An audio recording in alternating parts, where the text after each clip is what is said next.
श्री सीताराम चंद्राभ्याम नमः।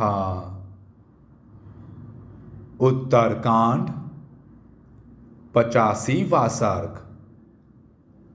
भगवान विष्णु के तेज का इंद्र और वज्र आदि में प्रवेश। इंद्र के वज्र से वृत्रासुर का वध तथा ब्रह्म हत्याग्रस्त इंद्र का अंधकारमय प्रदेश में जाना।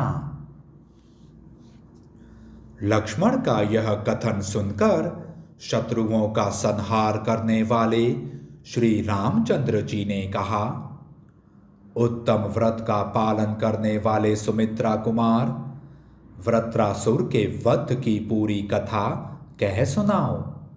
श्री रामचंद्र जी के इस प्रकार आदेश देने पर उत्तम व्रत के पालक सुमित्रा नंदन लक्ष्मण ने पुनः उस दिव्य कथा को सुनाना आरंभ किया।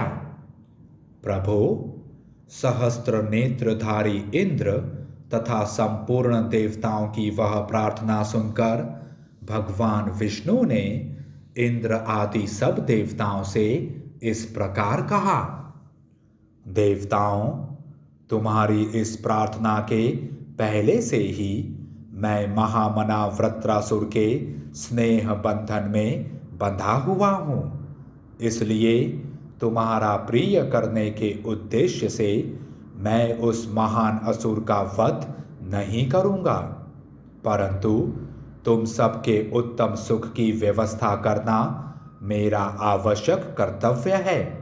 इसलिए मैं ऐसा उपाय बताऊंगा जिससे देवराज इंद्र उसका वध कर सकेंगे। सुरश्रेष्ठ गण, मैं अपने स्वरूप भूत तेज को 3 भागों में विभक्त करूंगा, जिससे इंद्र निस्संदेह वृत्रासुर का वध कर डालेंगे।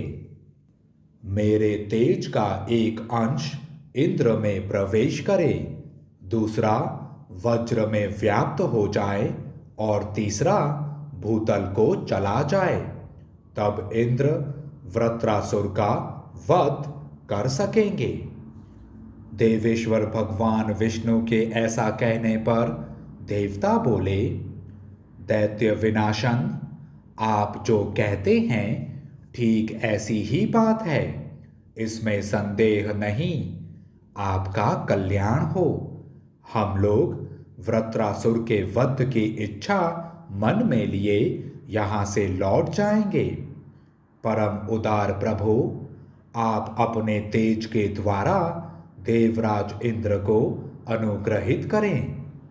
तत्पश्चात इंद्र आदि सभी महामनस्वी देवता उस वन में गए जहाँ महान असुर वृत्र तपस्या करता था। उन्होंने देखा असुर श्रेष्ठ वृत्रासुर अपने तेज से सब और व्याप्त हो रहा है और ऐसी तपस्या कर रहा है मानो उसके द्वारा तीनों लोकों को भी पी जाएगा और आकाश को भी दग्ध कर डालेगा। उस असुर श्रेष्ठ वृत्र को देखते ही देवता लोग घबरा गए और सोचने लगे, हम कैसे इसका वध करेंगे और किस उपाय से हमारी पराजय नहीं होने पाएगी। वे लोग वहां इस प्रकार सोच ही रहे थे कि सहस्त्र नेत्रधारी इंद्र ने दोनों हाथों से वज्र उठाकर उसे वृत्रासुर के मस्तक पर दे मारा। इंद्र का वह वज्र प्रलय काल की अग्नि के समान भयंकर और दीप्तिमान था। उससे बड़ी भारी लपटें उठ रही थी। उसकी चोट से कटकर जब वृत्रासुर का मस्तक गिरा, तब सारा संसार भयभीत हो उठा। निरपराध वृत्रासुर का वध करना उचित नहीं था, अतः उसके कारण महायशस्वी देवराज इंद्र बहुत चिंतित हुए और तुरंत ही सब लोकों के अंत में लोकालोक पर्वत से परवर्ती अंधकारमय प्रदेश में चले गए। जाने के समय ब्रह्म हत्या तत्काल उनके पीछे लग गई और उनके अंगों पर टूट पड़ी। इससे इंद्र के मन में बड़ा दुख हुआ। देवताओं का शत्रु मारा गया, इसलिए अग्नि आदि सब देवता त्रिभुवन के स्वामी भगवान विष्णु की बार बार स्तुति पूजा करने लगे, परंतु उनके इंद्र अदृश्य हो गए थे। इसके कारण उन्हें बड़ा दुख हो रहा था।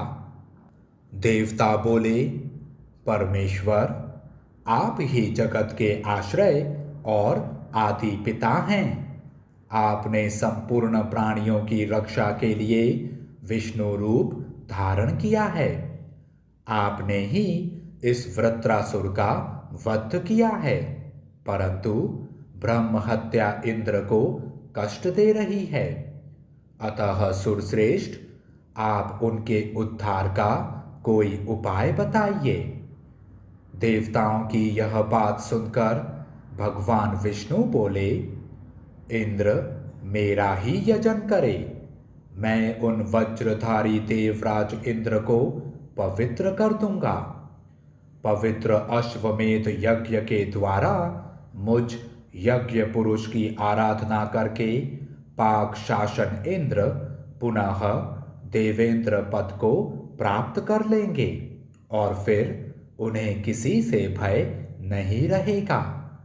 देवताओं के समक्ष अमृतमयी वाणी द्वारा उक्त संदेश देकर देवेश्वर भगवान विष्णु अपनी स्तुति सुनते हुए परम धाम को चले गए।